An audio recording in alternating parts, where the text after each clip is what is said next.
Segunda parte, la Segunda República y la Guerra Civil. Avanzamos por el siglo XX, ya en la década de los años 30, con los acontecimientos que ocurrieron durante la Segunda República y la Guerra Civil Española. La Segunda República supuso un cambio tras el fin de la monarquía de Alfonso XIII. Fue un tiempo de reformas de todo tipo, pero que también tuvo sus opositores. La tensión desembocó en un alzamiento militar en 1936, una guerra civil con consecuencias terroríficas, la peor guerra que hemos vivido los españoles en la historia reciente. Comencemos pues por el 14 de abril de 1931. Es el día de la proclamación de la Segunda República. Recordamos que hubo una Primera República entre 1873 y 1874.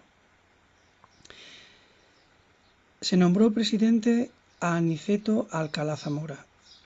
Ese año se aprobó una nueva Constitución y se implantó un sistema político democrático, en el que, a partir de esta Constitución, se establecieron el sufragio universal. Era la primera vez que se reconocía el derecho a votar de las mujeres en España, la separación entre el Estado y la Iglesia. La religión católica dejó de ser la religión oficial de España y se crearon regiones autónomas. Hoy vivimos en un estado de las autonomías, comunidades autónomas, lo vemos todo muy normal. Esto empezó en 1932 con la aprobación del Estatuto de Autonomía de Cataluña y en 1936 el del País Vasco. Como hemos dicho, la Segunda República fue un tiempo de reformas. Pasó por un gobierno provisional en 1931, un bienio llamado progresista entre el 31 y 33 y un bienio llamado conservador entre el 33 y el 36. Con unas nuevas elecciones ganadas por el llamado Frente Popular, que desembocaron en la conspiración militar, golpe de Estado y guerra civil. Durante los primeros años de la República se llevó a cabo una amplia política de reforma. Su objetivo era modernizar el país, que estaba muy atrasado. Muchas de estas medidas no fueron aceptadas por una parte de la población. La situación se fue volviendo cada vez más inestable y hubo enfrentamientos entre los partidarios de la República y quienes se oponían a ella. Estos enfrentamientos se hicieron cada vez más frecuentes y más violentos. Entre las reformas realizadas durante la Segunda República cabe destacar la reforma agraria, educativa y laboral. En la reforma agraria, en la imagen tenéis una foto de la situación de los campesinos de pobreza y miseria y analfabetismo en aquella época. Se repartieron tierras entre las familias campesinas para mejorar sus condiciones de vida y aumentar así la producción agraria. Sin embargo, la reforma agraria no se pudo aplicar en su totalidad por falta de fondos económicos. Para vencer el analfabetismo de la sociedad, se construyeron miles de escuelas para impulsar la educación, que se consideraba el instrumento fundamental para que la sociedad progresara. En la reforma laboral se estableció un salario mínimo y se redujo la duración de la jornada laboral. También se ajustó la duración de los contratos, el trabajo de las mujeres y de los niños y niñas, y se aprobó una ley que regulaba los sindicatos.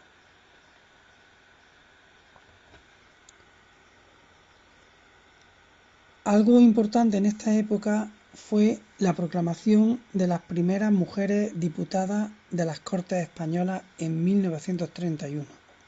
Aquí tenéis a las 3 primeras diputadas.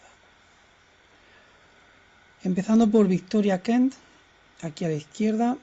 Además de ser diputada, fue directora general de prisiones y trató de mejorar las condiciones de reclusos y reclusas. En el centro, Margarita Nelken, elegida diputada en el 31, 33 y 36. Luego intervino activamente en la Guerra Civil Española. Y aquí a la derecha, Clara Campoamor, abogada que colaboró con diversas asociaciones que defendían los derechos de la mujer. Avances y reformas que, debido a la conflictividad y a los enfrentamientos, dio lugar a que el 18 de julio de 1936 un general llamado Francisco Franco, apoyado por una parte del ejército y quienes se oponían a la República, diera un golpe de Estado contra el gobierno. Esto fue el inicio de la Guerra Civil, que se prolongó hasta el 1 de abril de 1939. Una guerra civil dura, difícil, con muchos muertos, familias separadas. Durante la guerra, la población española se quedó dividida en dos zonas. Este es el mapa correspondiente a julio de 1936.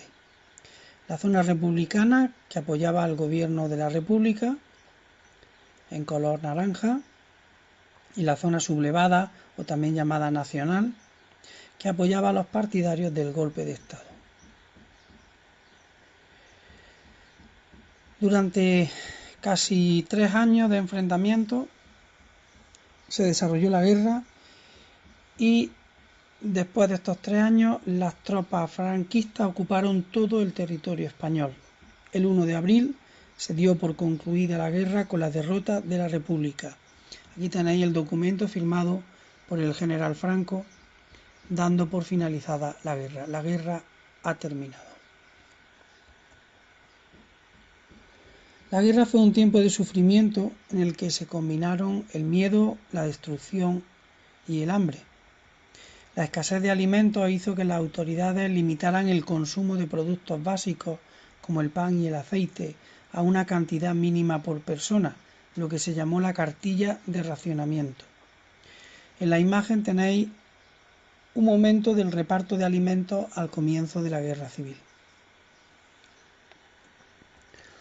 La guerra provocó cientos de miles de muertos y heridos y muchas personas tuvieron que marchar al exilio para huir de la represión, es decir, tuvieron que huir de España. La sociedad se dividió entre vencedores y vencidos.